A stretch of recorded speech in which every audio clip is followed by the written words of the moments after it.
Do you love me, baby? Do you love me? Oh. Happy Valentine's Day, Josh.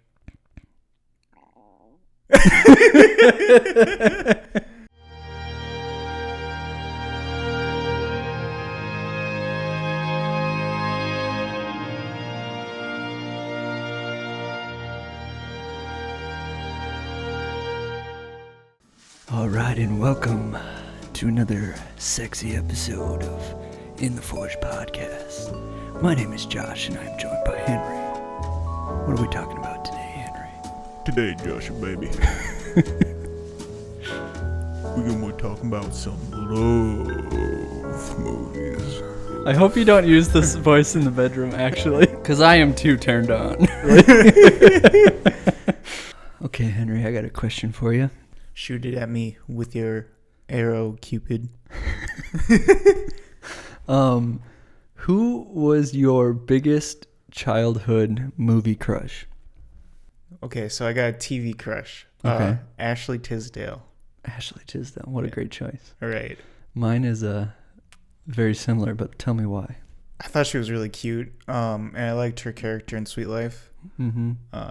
And we had the same favorite candy, Swedish Fish. Meant to be. It was meant to be.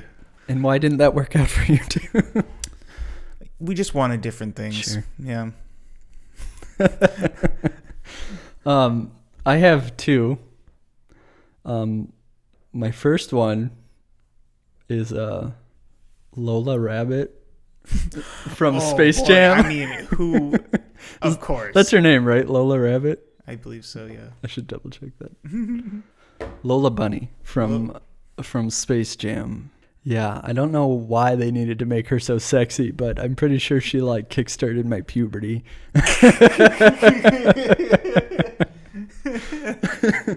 And then my other childhood crush, which I said is very similar to yours, was Hilary Duff. Really? Yeah, man. You think they're similar? Okay. I mean, blonde Disney Channel star. I think they look pretty different. I mean, they're different, but Hilary Duff's better, obviously. I'll let you think that. All right, yeah. So today we're talking about love movies. We both picked out one love movie. Henry, why don't you get us started? Yeah, so the movie that I picked out today, I saw pretty recently. It's called Always Be My Maybe. It's a good one. Yeah. Ali Wong was one of the writers, and she starred in it. She's it's a story of two people who've been friends and in love since they were children, who, through the course of growing up, lose touch. About high school age, and Ali Wong's character goes on to be a celebrity chef, and then has some very, very big life choices to make. This movie's really funny. It also had some points where it almost brought me to tears.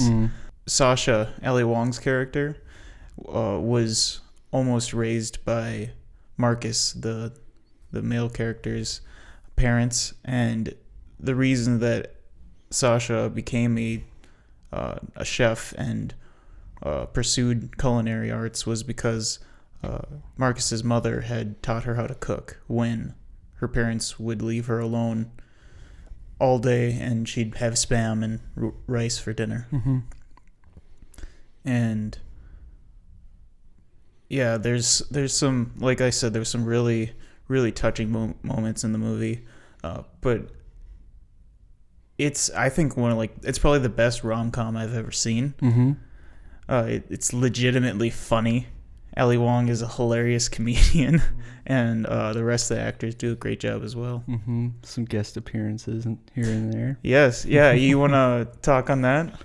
Yeah, so it's been a while since I watched the movie, but they put it in the advertising, so it's pretty well known. Keanu Reeves is in this movie, and he does a really great job at going against this typecast, which is really funny to see.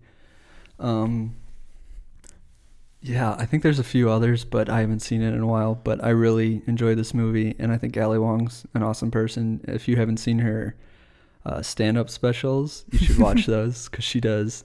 I think there's 2 on Netflix, and she's pregnant in both of them. Yeah. And she's wildly hilarious. So I think this is the only rom-com that has someone punching Keanu Reeves in the face. so far, I think there can be more. I think it can say that confidently.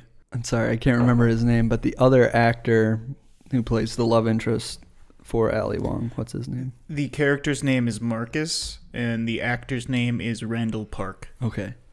So yeah, and Randall Park, who plays Marcus in this, I love that dude. He's so funny. He's on so many things I like. If you ever watch Fresh Off the Boat, or if you've ever seen that movie with James Franco where they go to North Korea.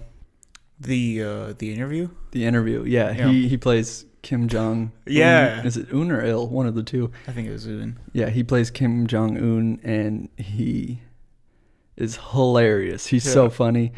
And he's been in Ant-Man, which he's really good in Ant-Man, and I like that guy. It's a good choice. Yeah, he was a really good supporting character. He was in his own right, just like a second lead. Mm-hmm. And yeah, this movie was so well balanced in sharing the stories, and giving a real perspective on people and how celebrity impacts personal relationships. Mm-hmm. I mean, you see how the cameras turn when Sasha says that she brought her regular boyfriend with. Mm-hmm. It's just an interesting thing to think about. And I've heard probably multiple comedians say now that culinary is the most similar thing to stand-up. And so I think it was a really good choice for her to be a celebrity chef and be in that role. Yeah, great movie. If you haven't seen it, go watch it. And you're gonna love it. So I'm a cheesy romantic, and I actually really, really like romantic comedies. Don't tell anyone. But I have a whole section of my movie shelf dedicated to love stories or romantic comedies that are good, because I've seen a lot that are just meh, which are very Hallmark type movies, and then every time I watch one that I thoroughly enjoy, I buy. At the top of my list is a movie called About Time. So if this Valentine's Day your significant other comes to you and says they want to watch a rom-com or a romance movie, watch About Time, because if you're not a fan of it, this has so much for everyone.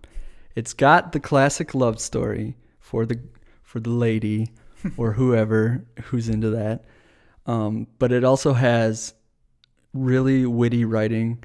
It has incredibly lovable characters. Everyone on screen, I just want to have them in my real life. They're so loving and warm. It's got themes to it that are not traditionally in these kinds of movies.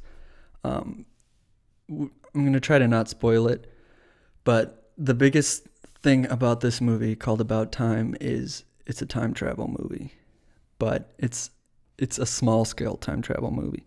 So this guy learns in his early 20s that the men in his family can travel backwards in time. So they can't go forwards in time. They can only go back into a life that they've already lived. So they can't go back and kill Hitler. They can only go back into their life. So he asks his dad what he's used this gift for. And his dad says it's always been about books. So his dad loves reading, and he says he's read every book he can ever think of twice. And that's what he's used time travel for.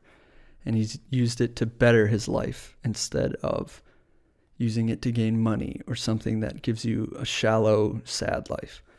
So then the main character thinks to himself, if I'm going to do this, it's going to be about love. And he's always going to make it to find love, to keep love, and to excel at love. So he meets this girl, and he clearly loves her. Like, this is the girl he wants to spend his life with. And then at that same night, his friend has a terrible review of a play that he writes. So he goes back in time and he helps his friend fix his play. And in doing so, he loses the meeting of this girl that he loves. So the whole movie is about him using his gift to get the girl back. And then once he gets her, he uses it to improve their life. And it's an incredibly touching movie, which comes out of nowhere. Like I said, the writing is really witty. You're smiling this whole movie because it's very cheeky but lovable. There's actually some like real life lessons that are like taught in this movie that are, you know, I think of kind of every day. I just can't say enough good about this movie. It's like my favorite love movie for sure. Fantastic. Mm-hmm. Fantastic.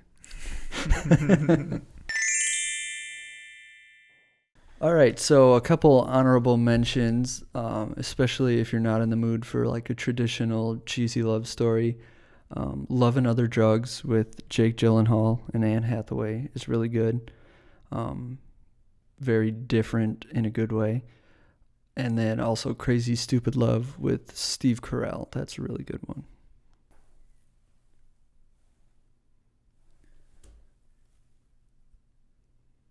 Do you know what that is? I have no idea what you're doing. It's K-pop heart.